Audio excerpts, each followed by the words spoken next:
La exposición Las Ferias del Campo, Paisajes y Arquitecturas Modernas de la Casa de Campo, trata del actual recinto ferial de la Casa de Campo y tratamos de explicar el origen, ¿no?, de estas arquitecturas y estos paisajes, ¿no? Las ferias se desarrollaron durante 25 años, desde 1950 a 1975, y hubo 10 ediciones de la Feria del Campo. El recorrido está organizado cronológicamente, entonces en la planta baja tenemos todo lo relacionado con la primera Feria Nacional del Campo del año 1950, ¿no?, con los antecedentes del sitio histórico de la Casa de Campo y las ferias de ganaderos de los años 20. Seguimos el recorrido y por la rampa encontramos una serie de carteles, ¿no?, de las distintas ferias, y ya llegamos al gran espacio de la planta primera, que, bueno, he querido crear ese ambiente de feria, ¿no?, un gran espacio abierto, que la exposición, que tiene muchos contenidos, digamos, fotográficos, de fotografías históricas, de planos de arquitectura, de mis propios dibujos, sea en un entorno de alguna manera lúdico y festivo, ¿no? En la entreplanta final, esta arquitectura moderna la reivindicamos como una arquitectura presente y actual y una oportunidad, ¿no?, para el presente y futuro de la ciudad, ¿no? Y reflexionamos sobre estos paisajes expositivos y estas arquitecturas variopintas que mezclan lo moderno con lo regional, ¿no?, y el plan especial y las obras de rehabilitación que ya se han ido haciendo en el recinto, ¿no? Y acabamos con la maravillosa pieza de vídeo y fotografías que ha hecho Luis Asín para el catálogo, y también invitando, que le hemos titulado Un paseo por la feria, invitando a los visitantes de la exposición que visiten el recinto actual.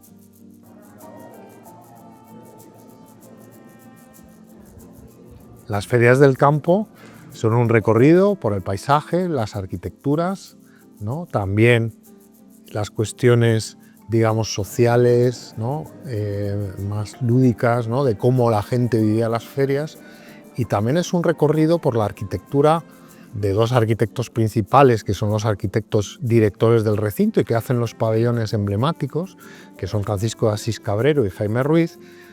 Pero también hay otros arquitectos, ¿no?, que también contribuyen, ¿no?, y que son arquitectos también que contribuyen a la modernidad de posguerra, ¿no?, como son Alejandro de la Sota, que tiene, aparte de su pabellón de Pontevedra, hay unos dibujos a mano que ilustran las paredes altas de la exposición, y también Miguel Fisac, los arquitectos que hicieron el pabellón de Jaén, ¿no?, Romaní, Irribarren y Guerrero, o Secundino Zuazo, ¿no?, que es el arquitecto que hace el pabellón de Canarias.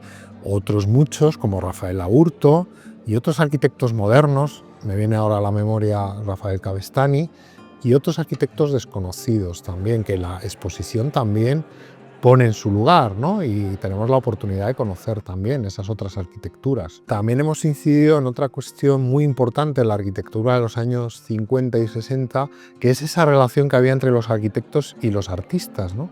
Los artistas decoraban esta arquitectura moderna, abstracta, con murales, con pinturas. Tenemos ejemplos muy bonitos de los murales de la Plaza Circular que hicieron Carlos Pascual de Lara, Antonio Lago y Antonio Rodríguez Valdivieso.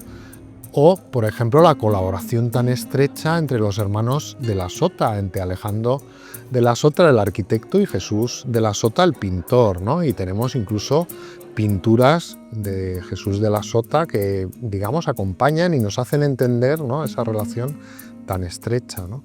También el propio Cabrero, que era arquitecto y artista y pintor, ¿no?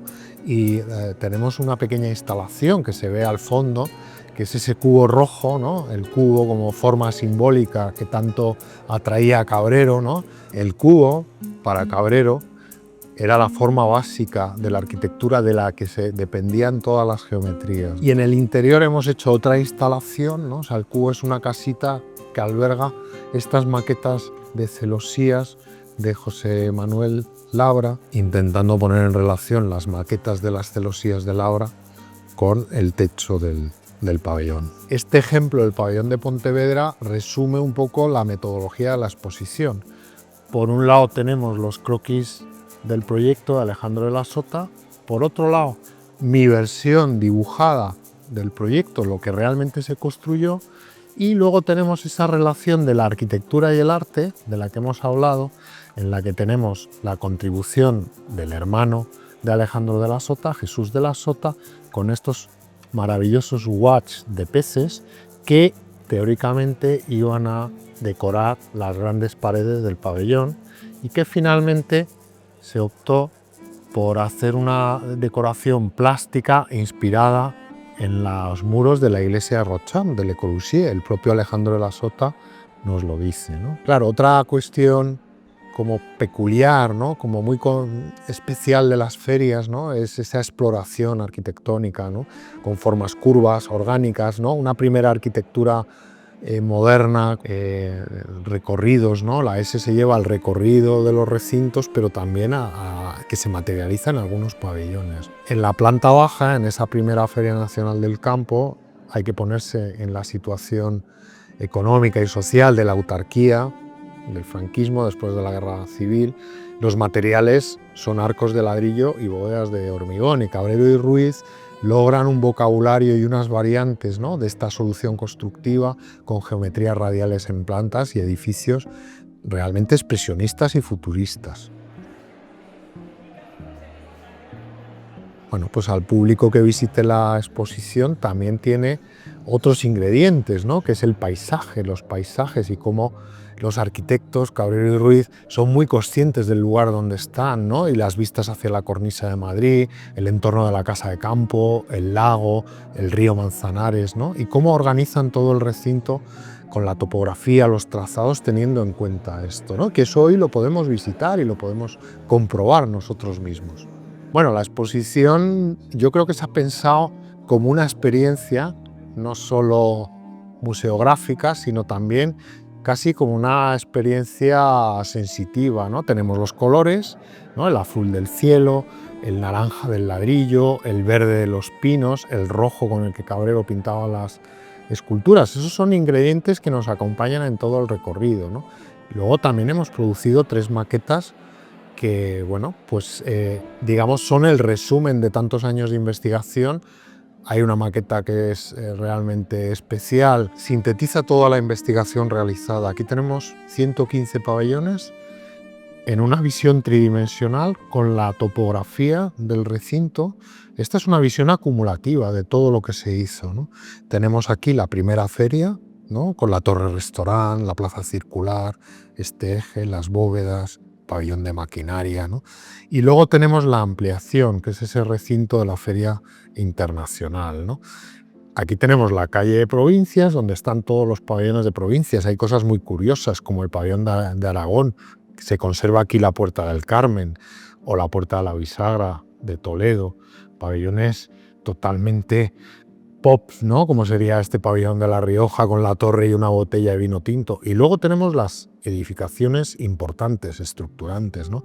El Palacio de la Agricultura, la actual Pipa, el Cubo, el pabellón internacional con sus bóvedas, el gran templo de exposiciones que es el pabellón de cristal, el famoso pabellón de los hexágonos que veis aquí, otros pabellones también muy interesantes como el pabellón de Lini con su cubierta colgada, incluso una plaza de toros, ¿no? Imaginaros lo variado que era todo esto, era una aventura este recinto, ¿no?, con tantas arquitecturas tan variopintas, todas juntas, lo moderno con lo regional, con lo castizo, todo mezclado en una experiencia que yo imagino increíble, divertidísima, totalmente sorprendente, en la que todo era una sorpresa.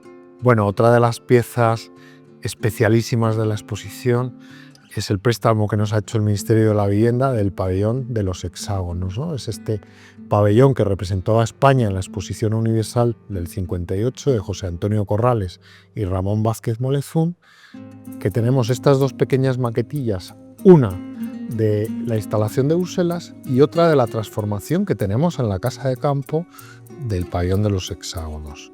Y aquí tenemos a gran escala esta otra maqueta increíble que el propio Corrales diseñó. Yo creo que se explica muy bien en los planos, pero también en las maquetas, que el pabellón se forma por la repetición de un único elemento autónomo que era un pilar hueco y un paraguas hexagonal que recogía el agua y por ese pilar iba la cimentación. El sistema se iba repitiendo y iba generando una arquitectura orgánica, a la vez es una arquitectura de una tecnología básica, ¿no? De tubo y angular de acero, ¿no? O sea, esa es la gran visión de Corrales y Molesun, ¿no? Que con elementos muy sencillos logran una arquitectura riquísima, ¿no? Espacial, variadísima espacialmente, ¿no? Que también se repite luego en los contenidos, con vitrinas hexagonales, ¿no? Por eso hemos titulado esta parte de la exposición España es un oxidrilo, ¿no?